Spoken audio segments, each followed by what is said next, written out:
অনুষ্ঠানটা আসলে যারা অর্গানাইজ করেছেন অনেক দিনের পরিশ্রম, যারা অনেক দিন ধরেই এটার সাথে জড়িত হয়ে এবং এটাকে একটা সাফল্য এনে দিয়েছেন, আমি আন্তরিকভাবে সবাইকে আমার পক্ষ থেকে ধন্যবাদ জানাই এবং স্টুডেন্টদের পক্ষ থেকেও ধন্যবাদ জানাই। আমি মোহাম্মদ হুমায়ুন কবির পাটোয়ারি। আমি পিজিডিএসসিএম 115তম ব্যাচে বিএচআরএম থেকে কোর্স কমপ্লিট করেছি। বর্তমানে আমি ইফাত গ্রুপে কর্মরত রয়েছি। ইফাত গ্রুপ শুরু করেছি অ্যাকচুয়ালি শুরু থেকেই আমি এক্সিকিউটিভ লেভেল থেকে যখন শুরু করেছি, তারপর অটোমোটিভ সেক্টর, বিশেষ করে গাড়ি সেক্টরে অনেকদিন যাবৎ দীর্ঘ 23 বছর কাজ করছি আর কি। তো বাংলাদেশের যারা গাড়ির জগতে আছেন, ইফাত গ্রুপ আপনারা জানেন, অশোক লিল্যান্ড গাড়ি নিয়ে আসে, নিটল মোটরস টাটা নিয়ে আসে, র্যাঙ্কস মোটরস, আইশার বা রানার মোটরস, এরা অনেকগুলো গাড়ির ব্র্যান্ড নিয়ে আসে, গাড়ি নিয়ে আসে। এই গাড়ির জগতে আমার 23 ইয়ার্স এক্সপিরিয়েন্স।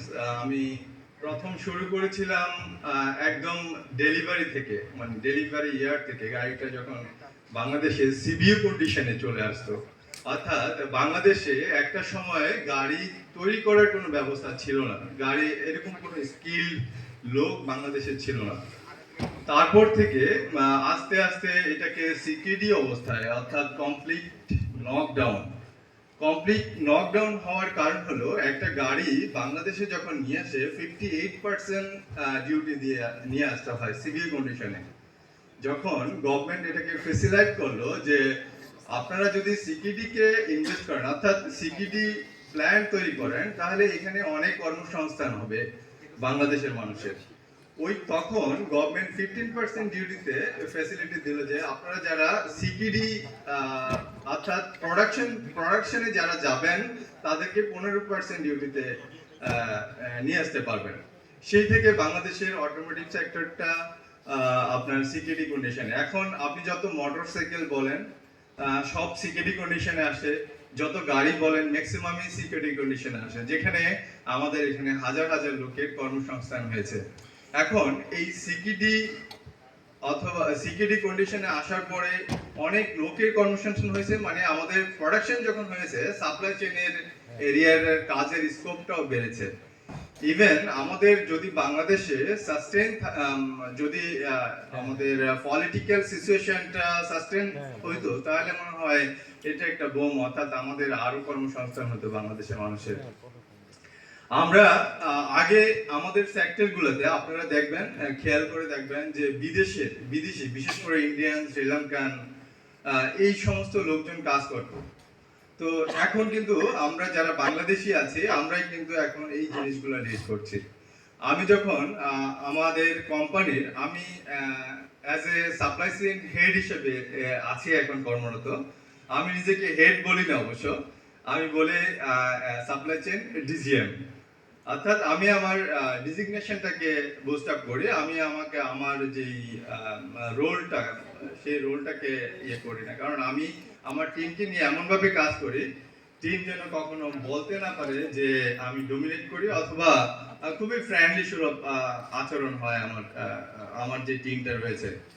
বর্তমানে আমি ইফাত গ্রুপে 4টা কোম্পানি দেখি। আমাদের আমাদের একটা গ্রুপ অফ কোম্পানি, এখানে ইফাত মোটরস আছে, ইফাত অটোস আছে, ইফাত সার্ভিস আছে, Ifat multi product food product গুলো আছে, এন্টারপ্রাইজ ট্র্যাকার, আইটি ডিপার্টমেন্ট অনেকগুলো আছে। আমি তার মধ্যে অটোমেটিভ ডিভিশন, যেটা সবচেয়ে বড় ডিভিশন ইফাত গ্রুপের, অটোমেটিভ ডিভিশনের গাড়ি ইম্পোর্ট থেকে শুরু করে গাড়ির আফটার মার্কেট, ইভেন ট্র্যাকার, গাড়িতে এক ধরনের ট্র্যাকার ট্র্যাকিং করার জন্য হয়, এই ট্র্যাকার, ইভেন এন্টারপ্রাইজ আমাদের বড় বড় কম্প্রেসর আছে, ইন্ডাস্ট্রিয়াল কম্প্রেসর গুলো, ওগুলো আমি দেখি আর কি। তো সাপ্লাই চেইন অ্যাকচুয়ালি আমি সাপ্লাই চেইন বিএচএলএম এর সাথে সংযুক্ত হওয়ার কারণ, আমি প্রথমে শুরু করেছিলাম ডেলিভারি ইয়ার থেকে, তারপর আমাদের যে সার্ভিস ছিল সার্ভিস থেকে, এবং আমি একটা সময় বাইরে টয়টাতে স্কোপ পাই যাওয়ার জন্য জবের, ওখানে জব করি 5 বছর। তারপর আবার ব্যাক করে আবার দেশে আসি, প্রোডাকশন রিলেটেড জবগুলো আমি করি। তারপরে কোম্পানি আমাকে ওয়্যার হাউস হেড বানিয়েছে আর কি, আমাদের যে সেন্ট্রাল ওয়্যার হাউস, অর্থাৎ যেখান থেকে ডিস্ট্রিবিউশন হয় ফুল বাংলাদেশে ম্যাটেরিয়ালস গুলো, সেটার হেড হিসাবে ছিলাম 2 বছর। তারপর ওইখান থেকে আমাকে সাপ্লাই চেইন হেড করেছে। এখন এই সাপ্লাই চেইন হেড হতে গিয়ে আমি কিন্তু অন্য যারা কনসার্ন আছে, অর্থাৎ ডিপার্টমেন্ট হেড যারা আছে, সবার চেয়ে কিন্তু অনেক জুনিয়র আমি, বয়সের দিক থেকে এবং এডুকেশনের দিক থেকেও। তো এখন আমি বলবো যে কেন আমি এই পর্যায়ে মানে আসতে পেরেছি, এটা আল্লাহর একটা দান। দ্বিতীয় ধরো আমি ডেডিকেশন অর্থাৎ অনেস্টি। আমি দেখেছি বাংলাদেশে টেকনিক্যাল কাজগুলোকে মানে স্কিল, কোম্পানিগুলো বলে যে স্কিল লোক পাওয়া যায় না, আবার আমরা বলি যে আমাদের জব হয় না। আসলে আমি প্র্যাকটিক্যালি যেটা দেখছি, আসলে স্কিল লোকের কিন্তু অভাব রয়েছে আমাদের এখনো। তো বিএচএন যেটা করছেন, এই স্কিল ডেভেলপ, অর্থাৎ আমরা কিন্তু যারা এডুকেশন অর্থাৎ ভালো ভালো ইউনিভার্সিটি থেকে বের হয়ে আসছেন যারা, এরা কিন্তু একাডেমিক অলরেডি আপনারা জানেন। এখন থিওরিক্যালের সাথে প্র্যাকটিক্যালটা ম্যাচ করা কিন্তু বিএচএনএম একটা বড় দায়িত্ব নিয়েছে এখানে। তো আমি যখন সাপ্লাই চেইনের দায়িত্ব এসছি, তখন আমি চিন্তা করলাম যে আমার একটা সাপ্লাই চেইনের আমার যেই আমার ছিল প্র্যাকটিক্যাল বেশি, আমার প্র্যাকটিক্যাল এক্সপিরিয়েন্স বেশি ছিল, আমার থিওরিক্যালটা একটু কম ছিল সাপ্লাই চেইন রিলেটেড। যখন আমি বিএচএম এ অ্যাপয়েন্ট হলাম, যখন শিখতে কোর্স করার জন্য আসলাম, কোর্স করতে গিয়ে দেখি যে এখানে অনেকগুলো জিনিস আমাকে ডেভেলপ করেছে। ইভেন আমি যদি বলি যে আজকে আমি এখানে কথা বলছি, এটা যে বুস্ট আপ করছে, এটা লিডারশিপ দিয়েছে, এটাও কিন্তু বিএচএম এর অবদান। আমি কিন্তু এইভাবে যে কথা বলতে পারছি, এটাও বিএচএম এর অবদান। তো বিএচএম যেখানে আমাদেরকে এতজন প্রফেশনালকে একটা প্ল্যাটফর্মে এত পরিশ্রম করে নিয়ে আসছে, এটা একটা বড় অবদান। বিশেষ করে আমাদের লিসান স্যার, মানে আমি ওনাকে ফলো করে আছি, ওনাকে সবসময় ফলো করি। ওনার যে ডেডিকেশন, এটা আমাদেরকেও লিডারশিপ তৈরি করতে উৎসাহ দেয়। ইভেন বিএসএনএম আমাকে আরেকটা জিনিস এখানে বুস্ট আপ করেছে, যেটা এডুকেশনাল যে একটা যে আমাকে শিখতে হবে, এই শিক্ষার যে চাহিদাটা বিএসএনএম কিন্তু আমার মধ্যে তৈরি করে দিয়েছে। বিশ্বাস করবেন, আমার বিএসএনএম কোর্স শেষ না হওয়ার সাথে সাথে আমি সাপ্লাই চেইনের উপর এমবিএ কিন্তু ভর্তি হয়ে গেছি। এখন ওখানেও আমি লিসান স্যারকে পেয়েছি টিচার হিসাবে। সুতরাং এটা আমাদের জন্য ভাগ্যের ব্যাপার। তো আসলে বিএচএনএম যে আমাদেরকে বুস্ট আপ করেছে, যে সাপ্লাই চেইনের উপরে যে শিক্ষার জন্য যেই আমাদেরকে শিখতে হবে, লার্নিং এ আমাকে সবসময় থাকতে হবে।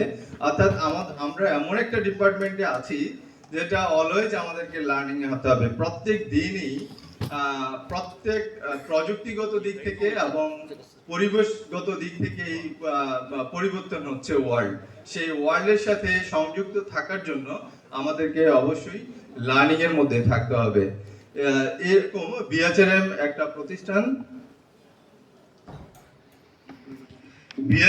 একটা প্রতিষ্ঠান যেখানে আমাদেরকে লার্নিং এর এই ফ্যাসিলিটি দিয়েছে।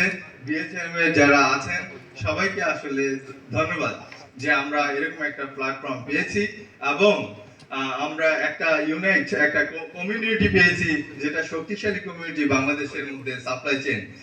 ইভেন আমি মনে করি এই সাপ্লাই চেইন যে আমরা যে প্রফেশনে আছি, এটা কিন্তু অনেকটা নেটওয়ার্কিং এর উপর ডিপেন্ড করে। বাংলাদেশের রেসপেক্টে দেখা যাচ্ছে আপনি যতই স্কিল হন, আপনার যদি একটা এখন যে কোম্পানিগুলো আছে কর্পোরেট কালচারে, আপনি যতই ইন্টারভিউ দেন, তারপরে ওরা খোঁজে একটা বিশ্বস্ত লোক, বিশেষ করে সাপ্লাই চেইনে তো এটা অবশ্যই। এবং আমি আমার ইন্টারনালি খবর নিয়ে দেখেছি যে কেন আমাকে তারা এই সাপ্লাই চেইন হেড বানিয়েছে এই অবস্থায়। নিচে আমাকে কিন্তু একদম এক্সিকিউটিভ লেভেল থেকে আস্তে আস্তে সিনিয়র ম্যানেজার এজিএম, এখন ডিজিএম, কিন্তু আমি অ্যাজ এ রোল প্লে করতেছি হেড অফ সাপ্লাই চেইন। তো এটা মূল কারণ হলো অনেস্টি এবং ডেডিকেশন এবং অ্যাকাউন্টেবিলিটি। এই জিনিসগুলা বিএচএনএম কিন্তু শিখিয়েছে।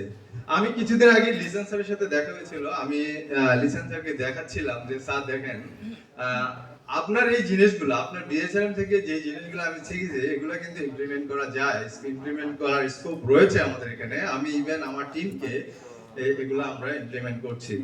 এখন আমরা যদি আমাদের এখান থেকে শিখেছি যে আমাদের যে আইটেমগুলো রয়েছে, অর্থাৎ আমি যে আইটেমগুলো নিয়ে কাজ করি, আমি যদি র মেটেরিয়ালস নিয়ে করছি, আমি প্রায় 8,500 9,000 লাইন আইটেম অর্থাৎ র মেটেরিয়ালস নিয়ে কাজ করি সিবিএ কন্ডিশন বাদ দিয়ে। আমি যদি গাড়ির পার্ট আমি বাদ দিই 8,500 9,000, যেটা আমাকে শুরু থেকে একদম প্রজেকশন মার্কেট অ্যানালাইসিস হতে শুরু করে, এবং এটা আমি স্টিল টুডে আমি এটা নিজ হাতে করি, এটা কাউকে দেই না।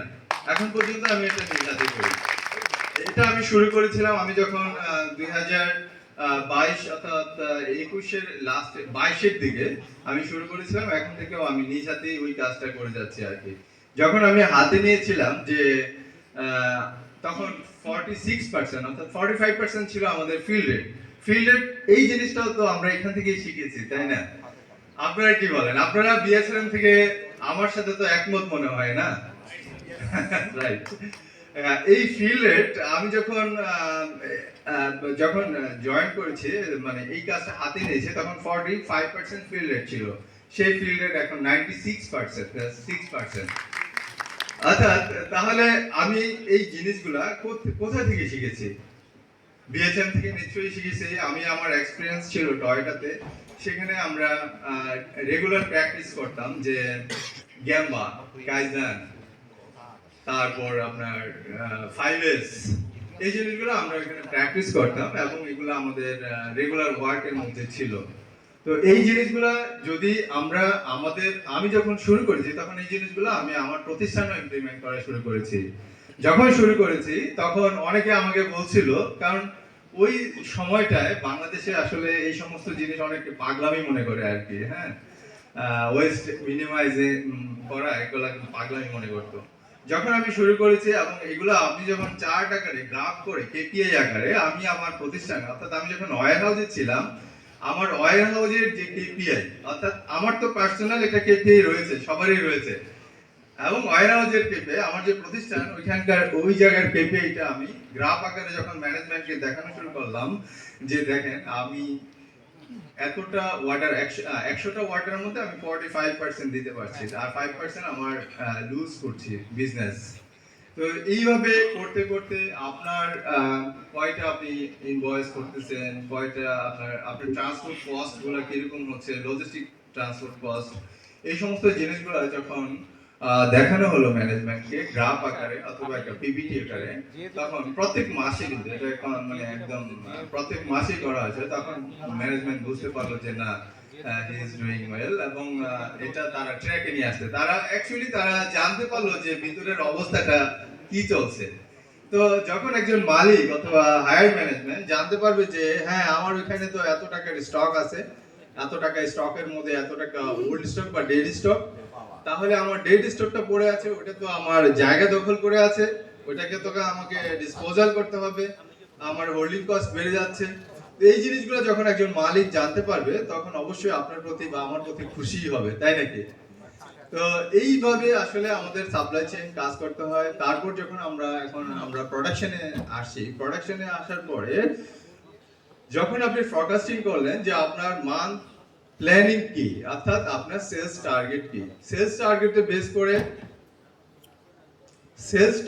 উপর বেস করেই আপনি প্রজেকশন করছেন এবং আপনি ওই হিসাবে ইনপুট করছেন, এবং ওই ম্যাটেরিয়ালস লিড টাইম ক্যালকুলেশন করে ওই ম্যাটেরিয়ালস সঠিক সময়ে সঠিক টাইমে প্রোডাকশন বের করে কাস্টমার এন্ডে পৌঁছে দেওয়াই তো আমাদের কাজ। তো এই কাজগুলো আসলে আমরা খুব সুন্দরভাবে বিএচএম থেকে শিখতে পেরেছি। তো আবারও বিএচআরএম কে অনেক অনেক ধন্যবাদ।